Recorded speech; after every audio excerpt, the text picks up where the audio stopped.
Good morning बच्चों। आज हम पढ़ेंगे स्पोर्ट्स साइकोलॉजी में मानसिक और बौद्धिक आयाम के बारे में। तो क्या है मानसिक और बौद्धिक आयाम के आधार पर व्यक्ति के प्रकार। व्यक्ति को प्रमुख रूप से निम्नलिखित प्रकार में बांटा जाता है, जैसे बहिर्मुखी और अंतर्मुखी और उभयमुखी।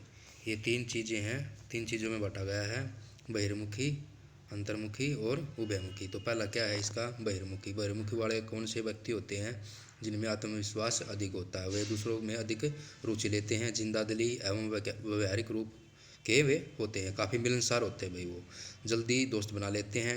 इनमें कौन कौन से आते हैं? अभिनेता, सामाजिक और राजनीतिक और नेतृत्वकर्ता इस समूह में आते हैं। और अंतर्मुखी कौन से लोग होते हैं भाई? अंतर्मुखी में जो अपने अंदर में ज़्यादा सोचते हैं, विचारी जो होते हैं, जो संकोची होते हैं, वो क्या होते हैं? अंतर्मुखी होते हैं। अंतर्मुखी काफ़ी संकोची, शर्मीले, गंभीर होते हैं, उनमें आत्मविश्वास का अभाव होता है, वे आसानी से किसी के साथ घुल मिल नहीं पाते, ठीक है।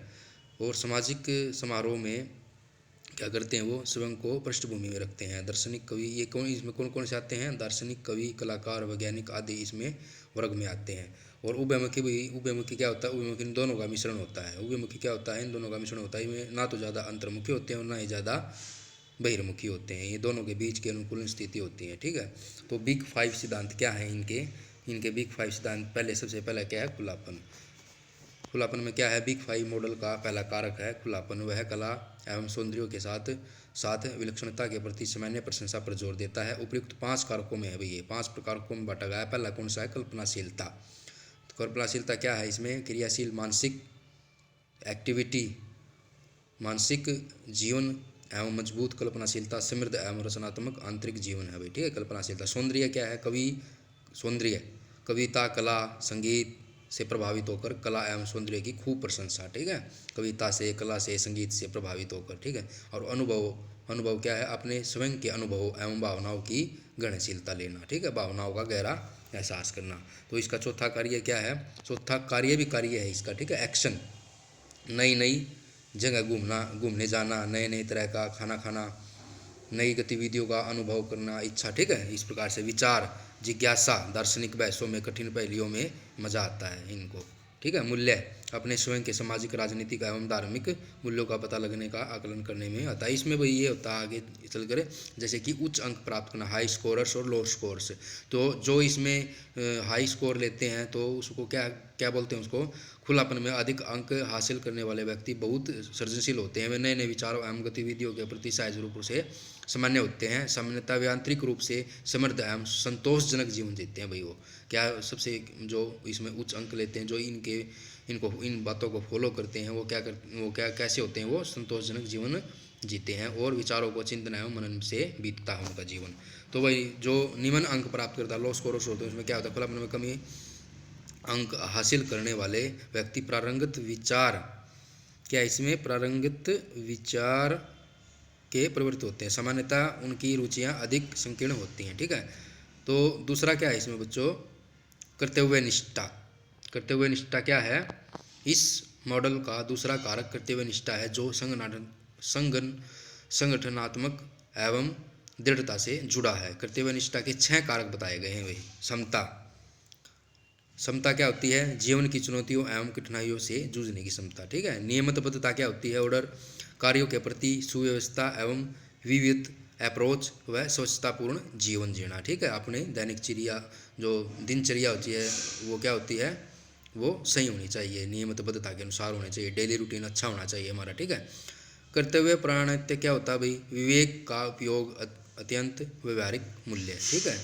विवेक होना चाहिए हमारे अंदर और हमारा जो बिहेवियर है वो अच्छा होना चाहिए।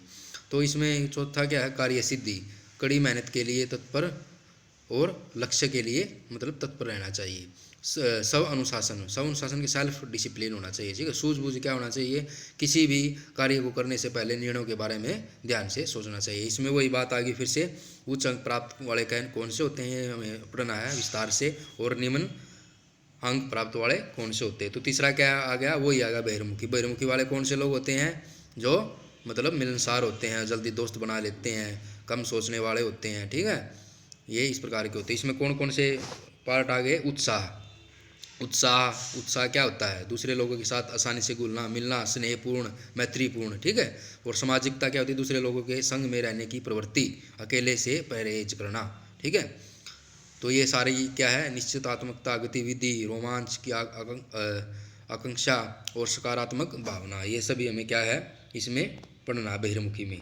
तो ये थे हमारे मानसिक व बौद्धिक आयाम, ठीक है। तो अब आगे इसमें जो इसका जो चौथा पॉइंट है वो है सहमतता। सहमतता क्या होती है, बिग फाइव मॉडल का चौथा कारक है सहमतता, जो विश्वास, ईमानदारी, आज्ञा पालन के विचार पर आधारित है, ठीक है। जो विश्वास, ईमानदारी व आज्ञा पालन के विचार पर आधारित है। सहमतता की प्रवृत्ति वाले व्यक्ति सीधे साधे और सहनशील होते हैं।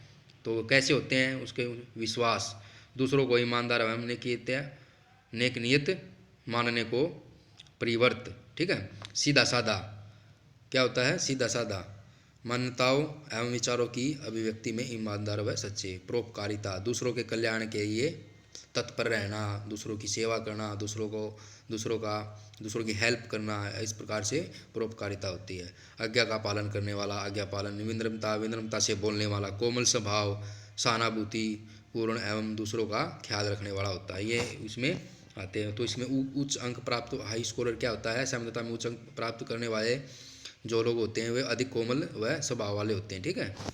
ऐसे ही इसमें पढ़ना है हमें। तो इसका जो पांचवा पॉइंट है वो कौन सा है, मनोविक्षुब्धता। ये क्या है मनोविक्षुब्धता, बिग फाइव मॉडल एवं अंतिम जो मनोविक्षुब्धता है जो नकारात्मक भावनाओं के अनुभव पर केंद्रित है। तो इसमें क्या है, सबसे पहले भाई चिंता, एंजाइटी। एंजाइटी क्या होती है, डर, तनाव, बेचैनी, ठीक है। मनोविक्षुब्धता में क्या आती है भाई, जो इसके प्रवृत्ति के लोग होते हैं उसमें क्या होती है चिंता। चिंता में क्या होती है एंजाइटी, डर, तनाव, बेचैनी, ठीक है। विद्वेषपूर्ण, गुस्सा, कुंठा, कड़वापन एवं गुस्से के अनुभव की प्रवृत्ति। अवसाद, डिप्रेशन, ठीक है।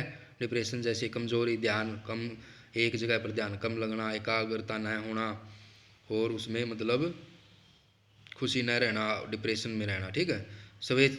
सवचेतना, सवचेतना क्या है, दूसरों के साथ रहने में परेशानी, बार बार लज्जा गलाने की भावना, ठीक है। आवेग, आवेग क्या, इच्छा को काबू कर पाने में असमर्थता, वह अपनी इच्छाओं पर काबू नहीं पा सकता। असुरक्षा क्या है, तनाव का सामना कर पाने में कठिनाई, सहायता के लिए दूसरों पर निर्भरता। उच्च अंक प्राप्त करता, ये आगे भी इसमें भी मनोविक्षुब्धता में अधिक अंक पाने वाले काफ़ी गहराई से नकारात्मक भावनाओं का अनुभव होता है और इन भावनाओं को नियंत्रित करने में उन्हें कठिनाई होती है, ठीक है। तो इसमें फिर आगे क्या है भाई, इसमें आगे चलकर यही पॉइंट बनता है इसका, निम्न अंक प्राप्त करता। निम्न अंक में क्या है, लो स्कोरर। मनोविक्षुब्धता में कम अंक प्राप्त करने वाले सामान्यतः भावनात्मक रूप से अधिक स्थिर होते हैं, ठीक है। तो हमें भी ये याद करना है बिल्कुल, ये आगे चलकर इसमें